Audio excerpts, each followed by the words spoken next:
ज्ञान की यात्रा में आपका स्वागत है। मैं प्रफुल्ल और आज हम किताबों की दुनिया में गहराई से उतरेंगे। तो आइए मिलकर सीखते हैं कुछ नया। इस वीडियो को लाइक, सब्सक्राइब और शेयर करना न भूलें। द होली वेदास, पंडित सत्यकाम विद्यालंकर। अध्याय 1, वेदों की शाश्वत विरासत। पहले अध्याय में वेदों को मानवता को ज्ञात सबसे प्राचीन जीवित ज्ञान भंडार के रूप में प्रस्तुत किया गया है।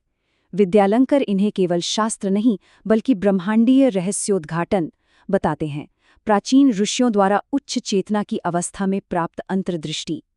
वे बताते हैं कि वेदों का उद्भव ऐसे युग में हुआ जब मनुष्य प्रकृति के साथ घनिष्ठ सामंजस्य में रहते थे। ऋषियों ने वेदों की रचना नहीं की, उन्होंने उन्हें सुना था।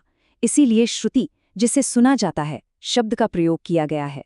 इस अध्याय में ये विचार भी प्रस्तुत किया गया है कि वेद संकीर्ण अर्थों में धार्मिक ग्रंथ नहीं हैं।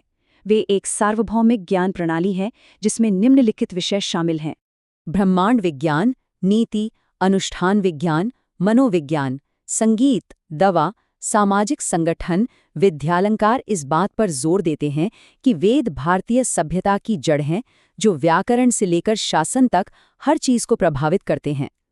यदि इस आधार को और गहराई से समझने की इच्छा हो तो वैदिक उत्पत्ति या ऋषि परंपरा का अध्ययन करें। अध्याय 2, वैदिक साहित्य की वास्तुकला। ये अध्याय वैदिक ग्रंथों का विस्तृत मानचित्र प्रस्तुत करता है। विद्यालंकार प्रत्येक वेद की 4 स्तरीय संरचना की व्याख्या करते हैं: संहिताएं, भजन और मंत्र, ब्राह्मण अनुष्ठान नियमावली, आरण्यक ध्यानियों के लिए वन ग्रंथ, उपनिषद दार्शनिक रहस्योद्घाटन। वो दिखाते हैं कि ये परतें किस प्रकार क्रिया से चिंतन तक, बाहरी अनुष्ठान से आंतरिक बोध तक की यात्रा का प्रतिनिधित्व करती हैं। इस अध्याय में मौखिक परंपरा, वैदिक मंत्रोच्चार की सटीकता और उन अद्भुत स्मृति प्रणालियों की भी व्याख्या की गई है जिन्होंने हजारों वर्षों तक बिना लेखन के वेदों को संरक्षित रखा। अध्याय 3, ऋग्वेद, ब्रह्मांडीय आश्चर्य के भजन। विद्यालंकर ने इस अध्याय को सबसे प्राचीन वेद ऋग्वेद को समर्पित किया है। वे इसे एक काव्यमय ब्रह्मांड के रूप में वर्णित करते हैं जहां प्रकृति एक सजीव उपस्थिति बन जाती है। ये भजन उन देवताओं को संबोधित हैं जो पश्चिमी अर्थों में देवता नहीं हैं बल्कि ब्रह्मांडीय सिद्धांत हैं। अग्नि, आग, आकांक्षा, परिवर्तन; इंद्र, साहस, बल, विजय; वरुण, नैतिक व्यवस्था, ब्रह्मांडीय नियम; उषा, भोर, चेतना का जागरण। विद्यालंकार बताते हैं कि ये भजन किस प्रकार मनोवैज्ञानिक सत्यों को समाहित करते हैं। उदाहरण के लिए, इंद्र और वृत्र के बीच का युद्ध अवरोध पर स्पष्टता की विजय या आंतरिक सीमाओं के टूटने का प्रतीक है। वे गायत्री मंत्र पर भी प्रकाश डालते हैं, इसे वैदिक आध्यात्मता का हृदय और ज्ञानोदय के लिए एक सार्वभौमिक प्रार्थना बताते हैं। अध्याय 4, यजुर्वेद, पवित्र कर्म का विज्ञान।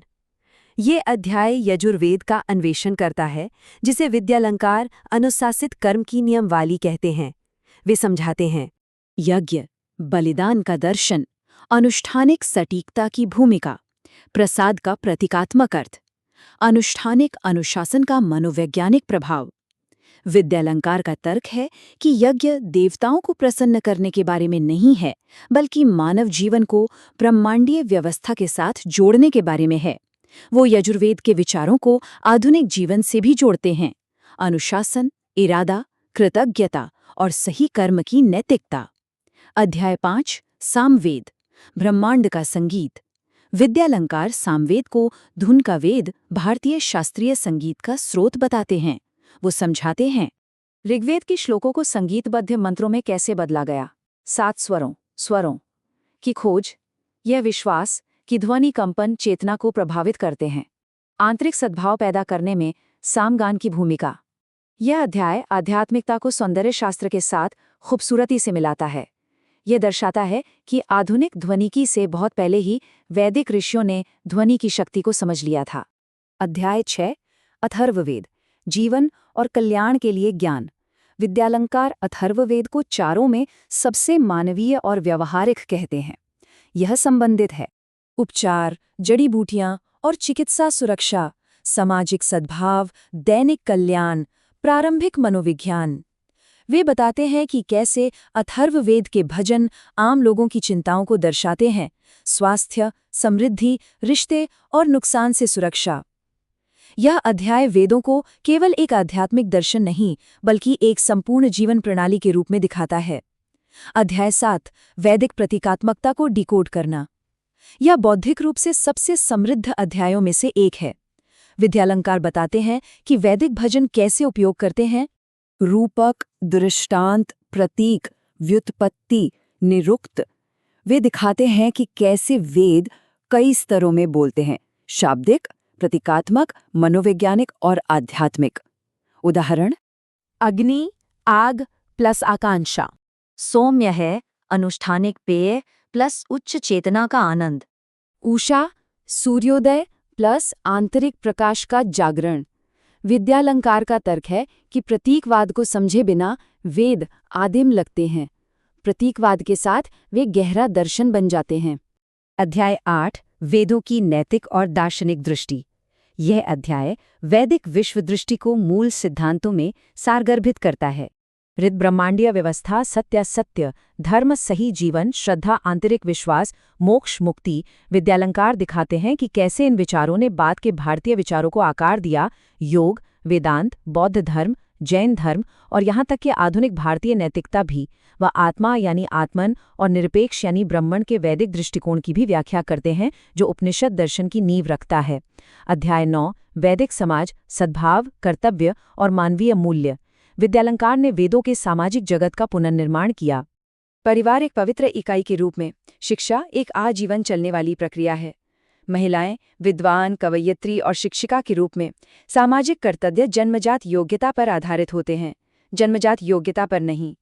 सहयोग पर आधारित सामुदायिक जीवन। उनका तर्क है कि प्रारंभिक वैदिक समाज समतावादी, ज्ञान आधारित और प्रगतिशील था, जो बाद की विकृतियों से बहुत अलग था। अध्याय 10 आधुनिक युग में वेदों की प्रासंगिकता।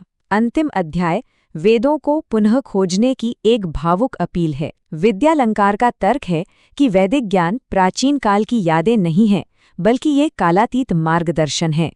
मानसिक स्पष्टता, नैतिक नेतृत्व, प्रकृति के साथ सामंजस्य, संतुलित जीवन, अंतर्मन की शांति। वह पाठकों से आग्रह करते हैं कि वे वेदों को धार्मिक हठधर्मिता के रूप में नहीं बल्कि सार्वभौमिक मानवीय ज्ञान के रूप में देखें। इस वीडियो को लाइक, सब्सक्राइब और शेयर करना ना भूलें। प्रफुल्ल के साथ ज्ञान की यात्रा में बने रहने के लिए धन्यवाद। सीखते रहिए कुछ नया।